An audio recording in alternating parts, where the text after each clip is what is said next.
You know what terrifies you more than being rejected? Being predictable. Being the guy everyone can read in 5 seconds. The one who fits neatly into a category.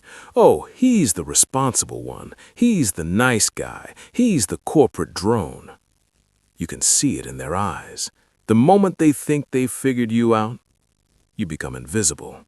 Furniture. Background noise in their life. And then he walks in, and you can't tell if he's mocking you or flirting with you, if he's straight or gay or something else entirely, if he's dangerous or safe, if he gives a fuck about anything or if everything is just performance art. And everyone in the room, men, women, everyone, they can't stop watching him because they can't categorize him. And that drives people absolutely fucking insane. Robert Greene calls this archetype the dandy. And if you've ever felt trapped by society's expectations of what a man should be, how he should dress, who he should desire, how he should move through the world, you felt the cage that the dandy has escaped. The question isn't whether this archetype is powerful.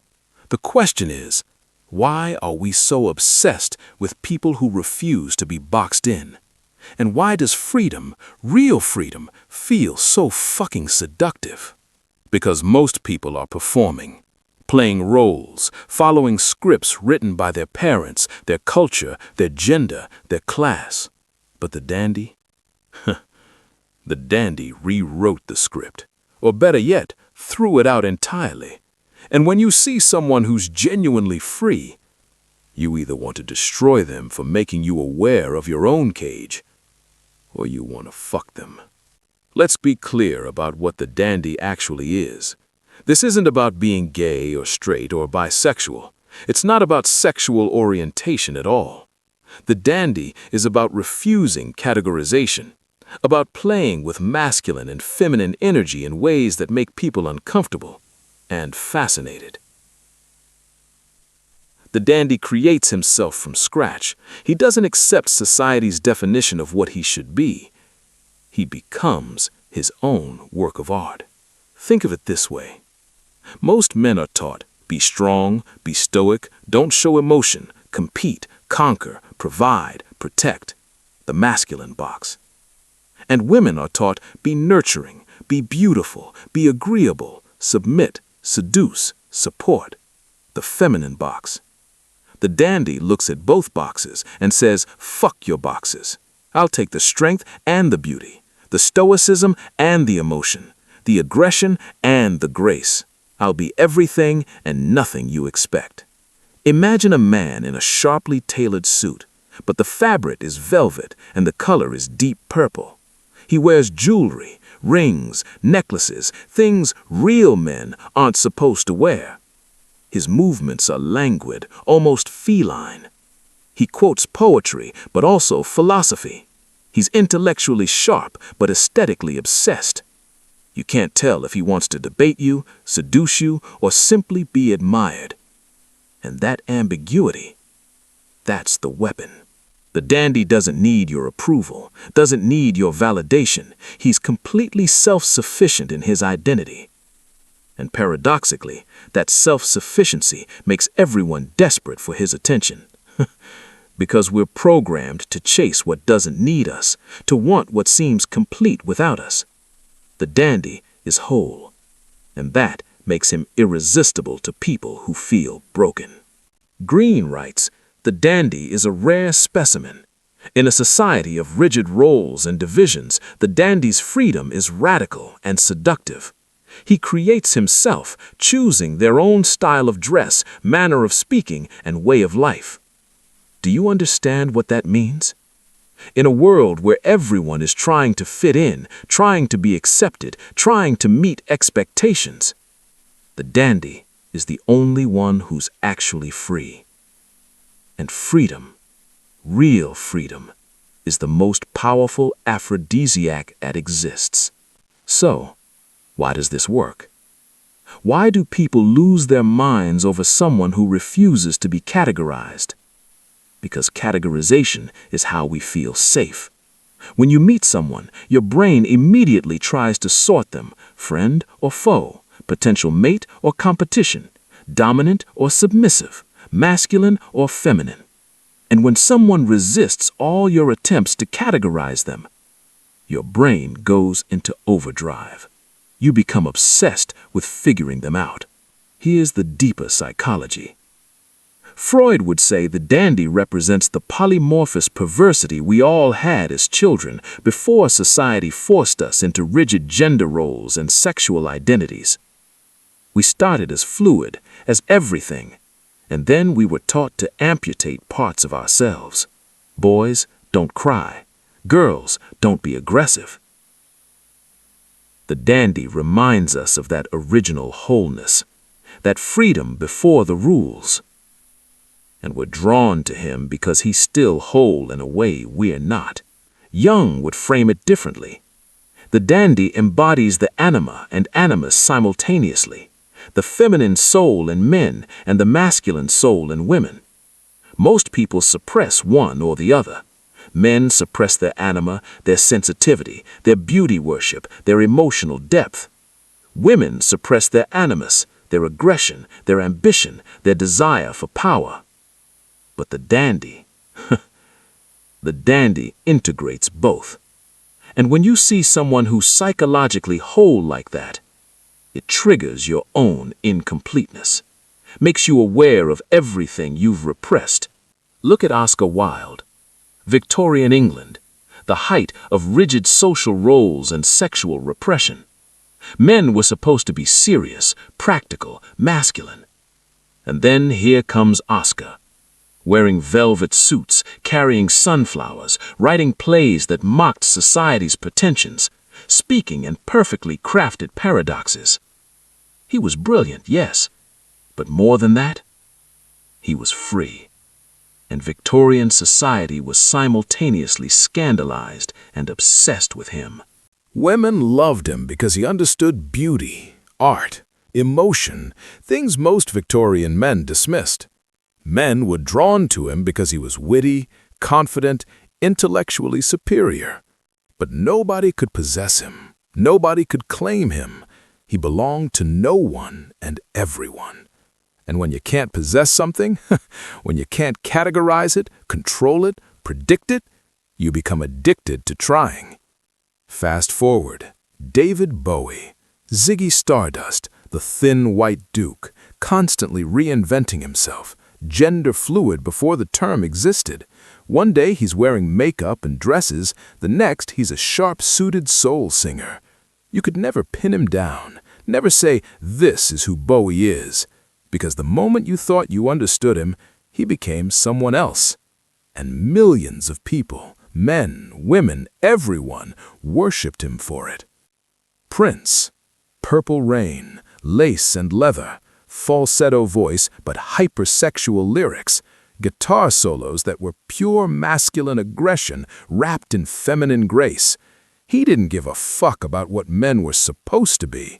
He wore heels, he wore makeup. He was small in stature but commanded arenas, and every woman wanted him, every musician wanted to be him, because he was completely himself, unapologetically, fearlessly.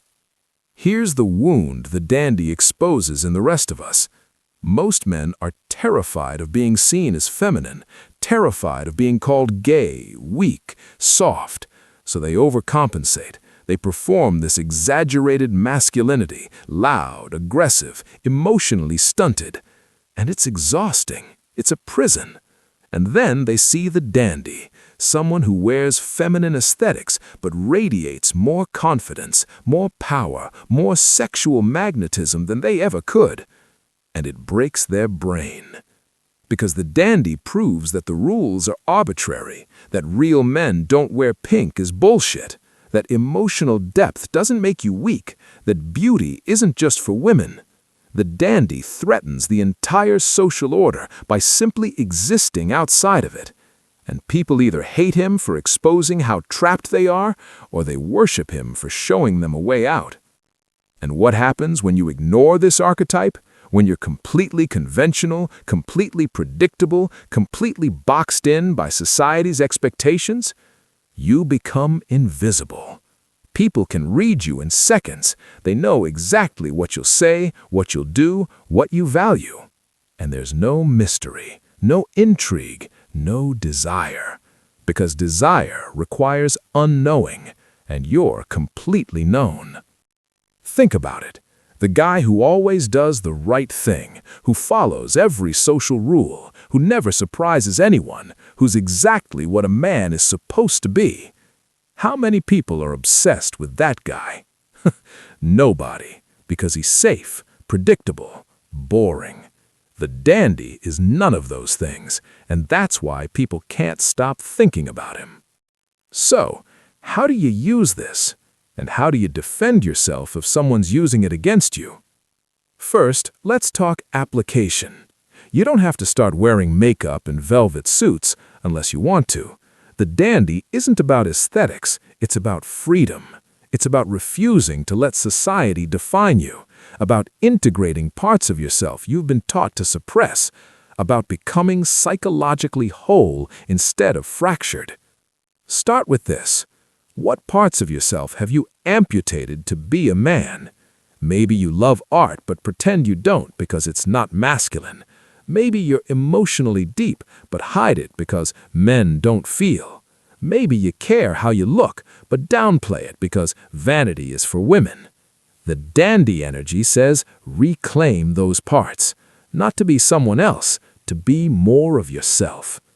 Example, you're in corporate culture. Everyone wears the same gray suit, the same blue tie, the same boring uniform. The conventional move is to blend in, right? Don't stand out, play it safe.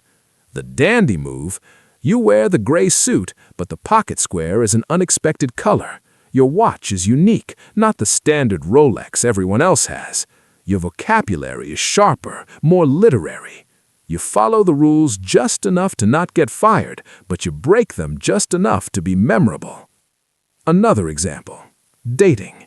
Most guys approach women the same way. Same compliments, same dinner and a movie routine, same predictable escalation. The dandy doesn't do what's expected.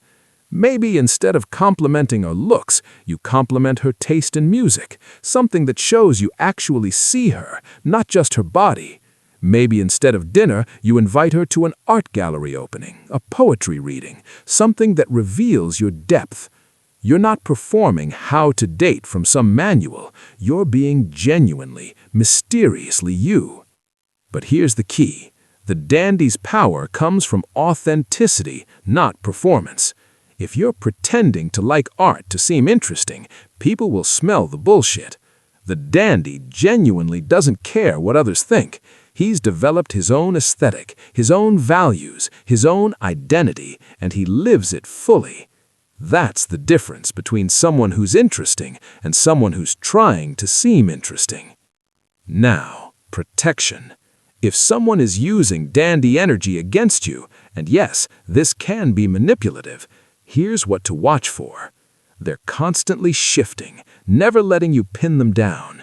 They use ambiguity to keep you obsessed. They withhold categorization to keep you chasing. And you find yourself thinking about them constantly, trying to figure them out, trying to possess them. The manipulative dandy uses calculated ambiguity.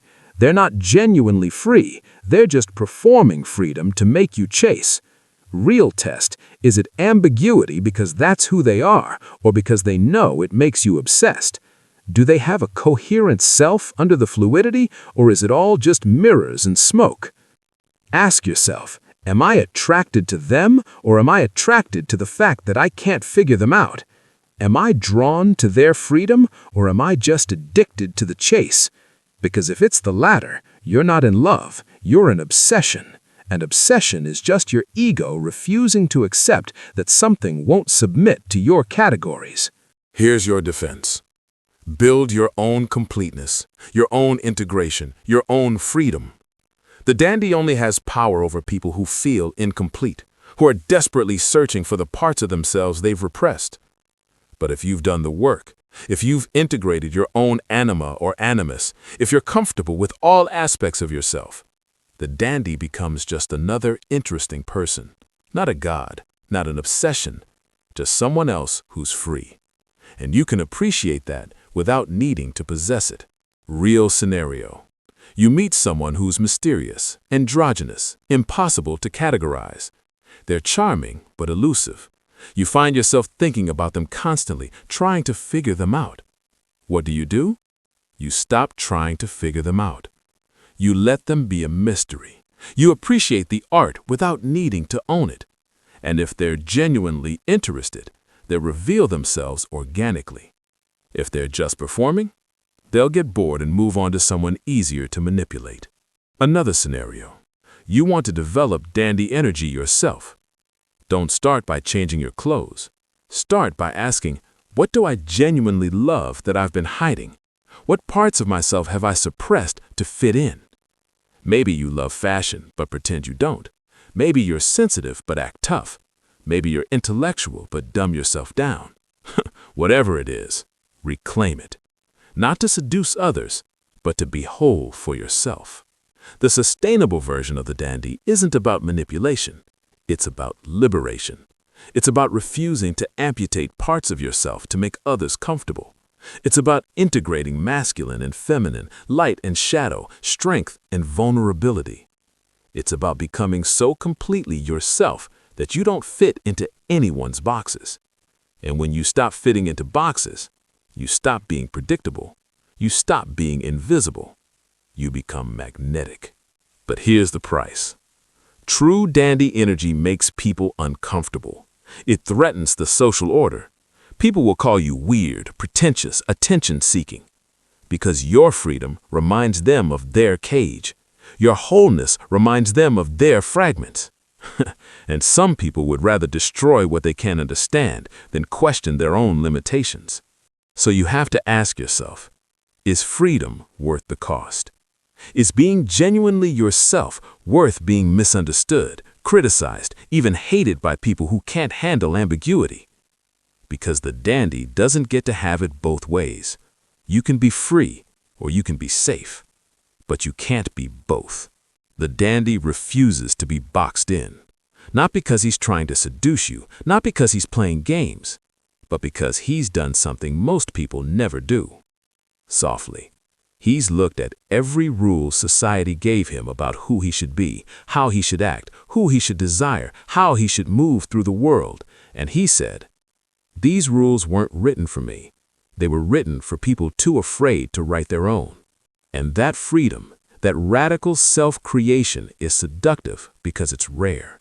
Most people are performing roles they never chose, playing characters in a script they didn't write. The dandy threw out the script. And when you see someone who's genuinely free, it does one of two things. It either inspires you to find your own freedom, or it enrages you that they escaped a cage you're still trapped in. So if you want to embody this energy, understand what you're really doing. You're not just changing your aesthetic. You're not just being different for attention. You're reclaiming parts of yourself that society taught you to hate. The softness, the hardness, the beauty, the aggression, the emotion, the stoicism. All of it. You're becoming whole in a world that demands you stay fractured. And if you encounter the dandy in the wild, someone who's using this energy, whether authentically or manipulatively, remember this. Your obsession with them isn't about them. It's about you.